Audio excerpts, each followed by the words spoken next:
a única formada formada na redação da TV. Deixa eu te perguntar, Juliane, você quis fazer jornalismo? Você cresceu falando, eu quero estar na TV, eu quero estar nesse meio da comunicação? Não, Celso, é curioso. Eu fui uma criança muito comunicativa e eu faço questão de fazer uma ressalva. Eu falava muito, me comunicava muito, era expansiva. Não necessariamente eu me comunicava muito bem.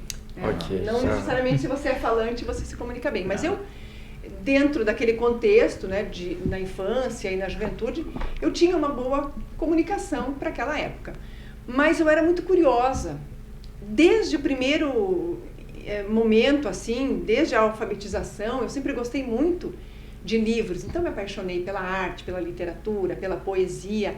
Escrevo poesia desde muito cedo, com 8, 9 anos eu já fazia poesias. Inédito isso. E aí uma historinha assim que é muito do que eu sou hoje ainda, não é? Eu lia muito e aquelas leituras me conectavam com o mundo. Então, eu conheci problemas sociais, as questões sociais me incomodavam desde muito cedo. E eu tinha vontade de fazer alguma coisa para mudar o mundo. Então, a primeira exposição, as primeiras vezes em que eu tive que me expor, assim, diante de outras pessoas, foi quando eu passei a participar de concursos e mostras de poesia. Os professores no colégio me incentivavam muito. E eu ia para os concursos de poesia, mas já tinha algo que me incomodava lá. Porque nos concursos só declamava poesia aquelas pessoas os poetas que já eram selecionados. Na mostra não. Na mostra todos apresentavam, né? Todos os selecionados para a mostra. Sim, sim. Então não era competitivo. E aquilo me incomodava um pouco, porque eu entendia que aquelas mensagens eram riquíssimas e as pessoas precisavam ter voz. Precisavam daquele espaço do palco e a oportunidade de expor o que elas pensavam, o que sentiam.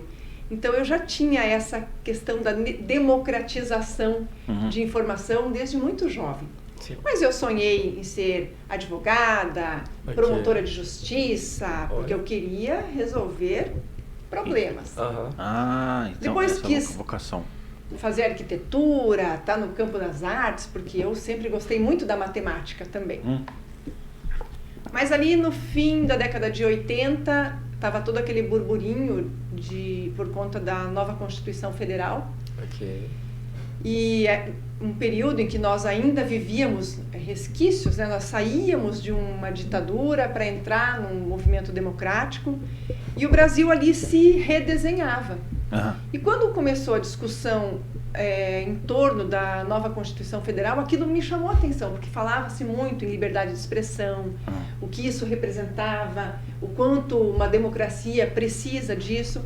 E esse tema me alertou, assim, eu quero fazer parte disso, eu quero ajudar a propagar, né, informações, notícias, ser um elo entre o poder público e a população, porque o jornalismo é isso, né? O jornalista, ele é um absoluto defensor da democracia. Sim, certo. Ele é o que leva as informações do poder público para a população. É os pulmões da democracia. Muita gente não tem esse discernimento, essa noção de que esse é o real papel, o filé mignon do jornalista, que é reportar, aproximar as informações dos órgãos públicos da população. Claro que é atribuição do jornalista fazer muitas outras coisas, informar em todos os segmentos, em todas as áreas, mas numa sociedade democrática, o papel do jornalista é especialmente esse. Fundamental, né? Ser o elo entre a sociedade e o poder público.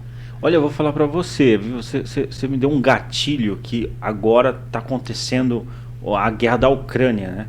E, no caso, os jornalistas são fundamentais, né, nesse processo, porque uma vez eu ouvi uma frase que numa guerra a primeira coisa que se acaba é a verdade. Primeira vítima, né? Primeira vítima da guerra é a verdade. A verdade, ela é subjetiva. Subjetiva. Eu digo que a grande missão, o jornalista tem que ter, assim, um foco muito voltado para a verdade, a busca da verdade.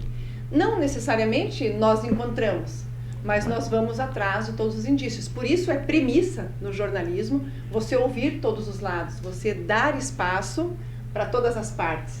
Eu não posso buscar uma verdade ouvindo apenas um lado da questão. Né? Eu vou reportar uma guerra, então eu tenho que ver os argumentos da Ucrânia, o que está acontecendo lá, mas o que motivou essa guerra, qual é o ponto ali de desentendimento que acabou gerando, e nós sabemos que não existe um ponto, existem vários aspectos aí que é muito complexo, impactam, né? São muito muito complexos. E essa é a grande questão do jornalista, porque ele apura informações, traz informações.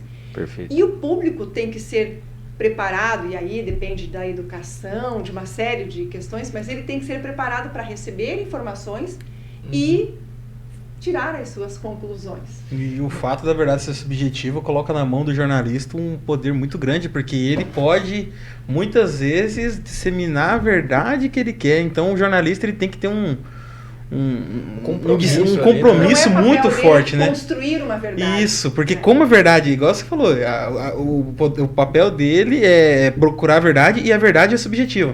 Então o jornalista sério, hoje ele tem que realmente propagar o que ele procurou, né? A gente diz que é missão do jornalista perseguir a verdade, buscar a verdade. Se a gente vai encontrar, nós não sabemos, né? E até porque existem várias verdades dentro de um contexto. Mas mas você tem que trazer essas informações a público. olha,